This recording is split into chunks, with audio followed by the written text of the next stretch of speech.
Ustad xanəndə Hacıbaba Hüseynovun 70 illik yubileyində Şövkət xanım Ələkbərova çıxış eləyir. Deyir, mən Hacıbaba müəllimə heç vaxt paxıllıq etməmişəm. Çünki böyük istedadlı insanlardan öyrənmək lazımdır. Onlara paxıllıq etmək lazım deyil. Çox gözəldir. Paxıllıq məntiqsizlikdir.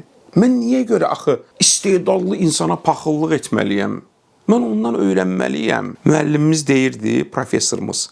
Allah paxıllığı 100 hissəyə bölüb, onun 99%-ını alimlərə verib, alimlər bir-birinə paxıllıq eləyirlər.